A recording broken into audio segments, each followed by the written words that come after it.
Yo, what is up, guys? James Carter TV here to recap the Bengals at Colts wild card matchup. Now, I tried to tell you people, I made my prediction video Friday night, and I tried to tell you people something that you should already know.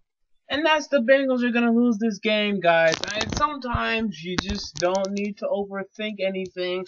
You don't need to overanalyze anything. You need to just look at the facts. The Bengals have lost every playoff game for the past 3 years. 3 years. And now they have to go on the road and face an Indianapolis team of which they faced earlier in the season, and they lost 27-0. There was especially with AJ Green out as well, there was absolutely no inclination whatsoever that the Bengals could go to Indianapolis and end up with a different result than what they got the last time, a 27-point differential than what they got from the last time, without AJ Green with their best weapon, with a terrible coach, playoff-wise, in Marvin Lewis, and with a terrible quarterback, Andy Dalton, playoff-wise. This is what they do. They go to the playoffs and they lose. They've been doing this, the Bengals, for 12 years. They've been doing this. This has been the same mantra for 12 years. Ever since 2003, they've been doing this. They go to the playoffs and they lose in the first playoff game. That's what they do. Okay, it's just, hello, this is not rocket science, people. Andy Dalton needs a great, and when I mean great, I mean great. I mean Seahawks type defense, and he needs great weapons offensively. I'm talking the weapons that are on the Packers, the weapons that are on the Colts, and even then he might never win a Super Bowl. So you look at the Bengals and you look at how terrible their wide receivers are, because you're not going to win with Mohamed Sanu and Brandon Tate. I mean, who are these clowns? I mean, come on. Mohamed Sanu's a better quarterback than Andy Dalton as far as I'm concerned. So how the hell are you expect Mohamed Sanu to carry you to victory? AJ Green is out of there. I mean, I've been telling the Bengals for 3 straight years to draft a wide receiver in the first round, or to pursue a wide receiver in free agency. Yes, you have AJ Green. Okay, yeah, that's so great. Yeah, who cares? You need at least 2 good wide receivers if you want to be successful with Andy Dalton, because he's not good enough to carry the team on his own. He needs great talent around him.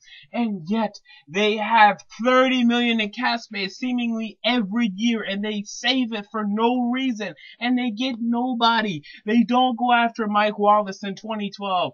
They don't go after Emmanuel Sanders last year. These are players that could have changed their franchise. They don't draft Alshon Jeffrey in the first round of 2012 NFL draft. They don't draft a wide receiver at the beginning of this 2014 draft. Imagine, instead of getting Darqueze Dennard, the Bengals actually picked Jordan Matthews in the first round or something like that. Then boom, they are a lot better team than they are now. Imagine if they picked Devontae Adams. Imagine if they picked Kelvin Benjamin.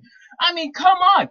You need another wide receiver. Stop drafting these stupid corners, man. They drafted Drake Kirkpatrick at the beginning of the 2012 NFL draft, and they drafted Darqueze Dennard at the 2014 NFL draft.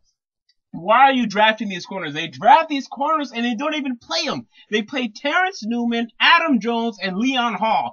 Why are you drafting more corners? Why don't you draft wide receivers who can play? And Marvin Jones was never a number 2. People have said this. No, he's not. You need a number 2, an Alshon Jeffrey to Brandon Marshall. You need that number 2 for Andy Dalton, who is an average quarterback at best. You need that wide receiver for this guy to be successful. And yet the Bengals continue to ignore this. Marvin Lewis continues to ignore this. And as a result, I am of the belief that he needs to be out of there. Yes, he makes the playoffs, but who cares? You can't keep doing this. How can he get away with this? This is 4 straight years this guy's been losing in the playoffs. Man, I thought he should have been fired last year. And now for the fourth straight year they've lost in the first round of the playoffs. That is absurd. And Andy Dalton, like I said, he's a fringe starter. He is a starter, but he needs a great team around him. And obviously, Marvin Lewis is not interested in building up the offensive personnel outside of drafting running backs like Jeremy Hill. I mean, come on, you need wide receiving threats. Stop drafting losers like Tyler Eifert.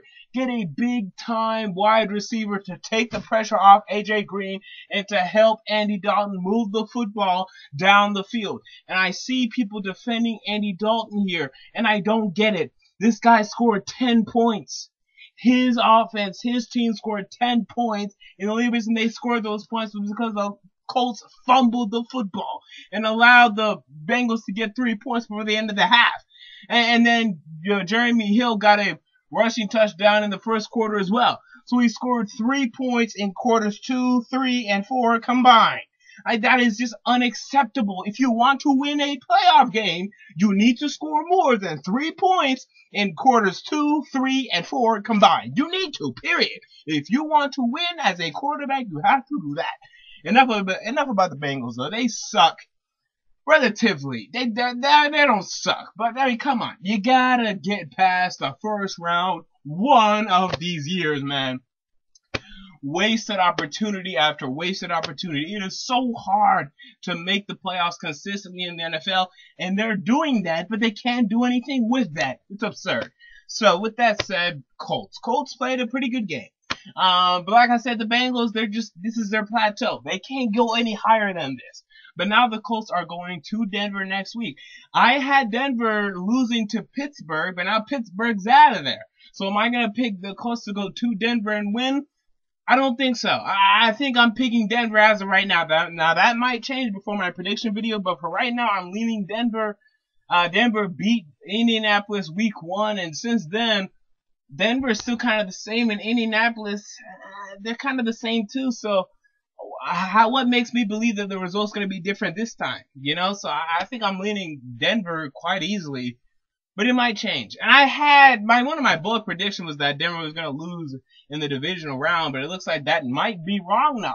I can't see myself picking that. If it was the Steelers going up there, I know they can run the football successfully. I'm going to pick them. But the Colts, they run the football with these Boom Herron. Who is this guy? Come on now. Come on, losers. This is no good running back. No. No. I'm picking Denver next week. And I might be wrong on that, but I'm picking Denver next week. And then, we'll see what happens in the next game. But until next time, James Carter TV, I'm out. Peace.